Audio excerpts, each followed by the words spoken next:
through the chain of somatic awareness when you're in different situations. Okay. Okay, before a really big point, say it's like match point. For me, I would place my awareness in my hand because I knew for a tendency for me would be clenching and gripping too tight. So I'd be down here in my hand, feeling the sensations. How loose could I hold it? What would that feel like? So I'd start with that. So the awareness Awareness, the tension in your hand. My awareness of the tension in my hand, I felt that automatically would radiate and loosen my arm, even almost go all the way up my face. I feel that. And then the one of the first moves, and then I knew that I would jerk the beginning because you want to rush to get to net and you try to force things when there's a big point. You want to do things. So I would put my awareness down in my stomach and have this like kind of allowing process where that first move would be really like supple down here in my lower belly, where I would make sure these like transverse abdominals weren't clenching. And so I would like subtly just soften those. Okay, because we don't want to focus on the negative of that. It's like, let's not clench, as opposed to the awareness is on. I mean, I wouldn't be thinking don't clench. All I'm doing is putting my awareness, that kind of like shining the light down here and feeling what that feels like. Okay. And then once I did that, I would just soften. So you're softening. Relax, release. And this, I think this was kind of allowing this transfer of energy, because whenever there's a blockage anywhere, it doesn't travel through. So this automatically and allowed for this organic flowing of energy transfer from the ground up. And it also gave me like, I don't know, it felt like I made better decisions in the moment. I don't know if like a gut instinct comes from down here, but I'd be in my hand, I'd be in my belly, and then a lot of times I'd actually be on contact, I'd be in like my jaw, because I mean, this is another negative example, but when I looked at pictures, I'd be clenching, I'd be a lot of times I'd be forcing in my face, and I felt like if I was quiet in my face and had these muscles relaxed at contact at the top of it, then I just felt there was just less gripping, and I don't know. So, I feel like there's a lot of muscles in the face, and this is actually the strongest muscle in the body, the jaw. And I feel like when I was really relaxed in my jaw, and I wasn't grunting and I wasn't doing all these forceful movements, So almost like the somatic chain. So starting the awareness of your feet connecting, right? And then the hand, the gut, and then the face. Maybe those are the 4 key awareness points. Does that make sense? Yeah. For me, those were the main 3 to 4 points where if I placed and I wasn't thinking words, I was only feeling sensations. And if I did think something, then it would just be a broad, generalized picture or an image of how I wanted it all to unfold, right? How I wanted the whole thing to look. Or even like visualizing like what would Roger Federer do, or pretending like the whole thing, instead of like, okay, let's toss the ball up. That's how most people think. They think in these segments. Be slow here. Loosen the hand. You can't think like that. It's like feeling and images are what access like that innate wisdom of the body and that power of the subconscious, right? And when you're serving and you want to hit it on the tee, are you visualizing the ball actually going there? Are you putting yourself into the future? There has to be a split-second thought of, I want the ball to travel on that line. There has to be that intention. And that happens, I think, with the image of the serve, and it's just.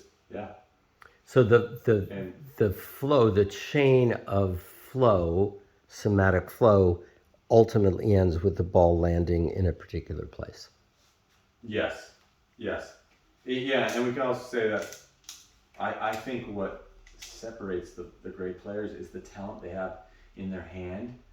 And if you're blocking it at the very end and you're tight here, Give me an example. talent Show doesn't me. get expressed.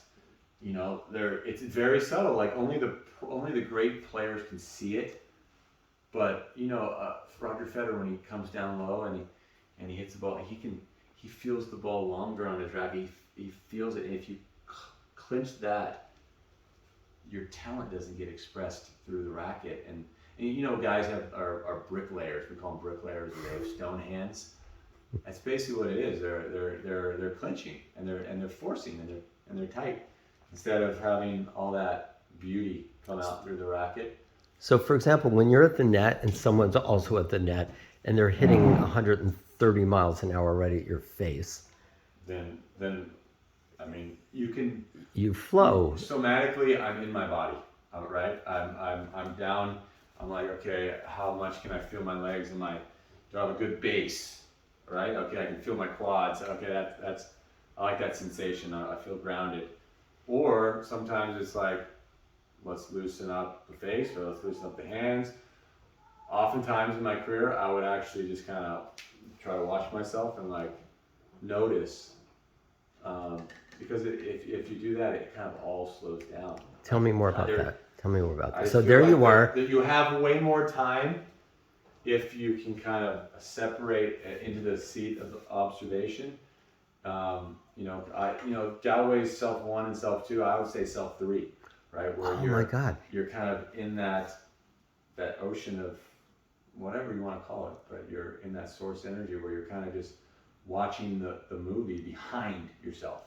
And it gives you more time. You're And it actually gives you bending more time. You're bending time because theoretically, time is just a human construct, right? So it slows things down, right? Because there's honestly, and I said this to you before, there's no rational human way that you're able to hit some of those shots at the net.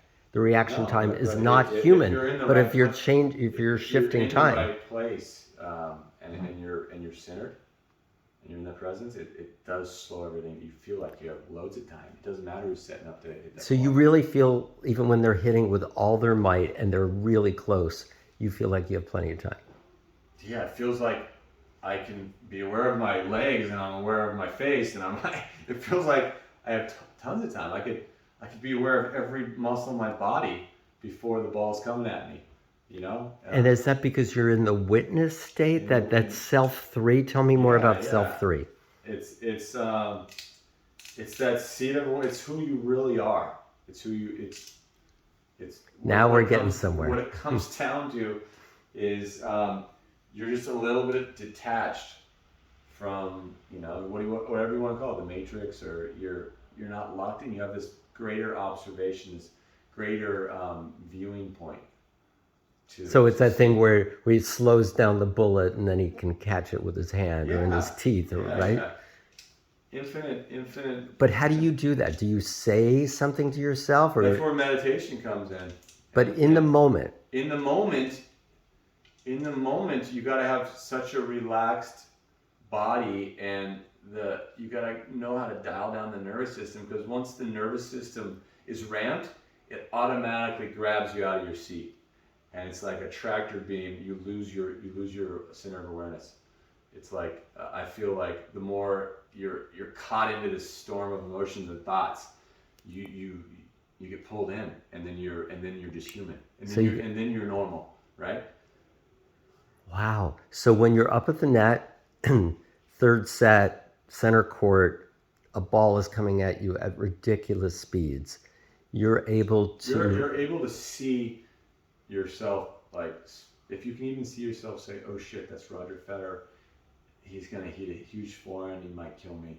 Even if you can see that and not, I don't know, like it's being able to see that, let it go that fast, seeing that scared emotion, let it go that fast. How fast can you? So you're not your emotion. Yeah, and you're not attached. It comes down to realizing you're not your thoughts, you're not your emotions, you're not your body. And being detached, and all the good shit, all the creativity, it all comes from back there, and that's just that It's an ocean. that infinite skill, that infinite Yeah. talent, that infinite ability, rather than the human meat suit It's not physical. you. It's not. It's really. Yeah, you realize like when you hit a good shot, you realize, okay, that I just got out of the way. That wasn't Mike Ryan. You're just kind of a conduit, and if you kind of allow and you just watch, then yeah, then beautiful things happen. I love it. Self 3. Self There, 3. there you go. Bam! Post that. 10 million views. Okay, buddy. That's great.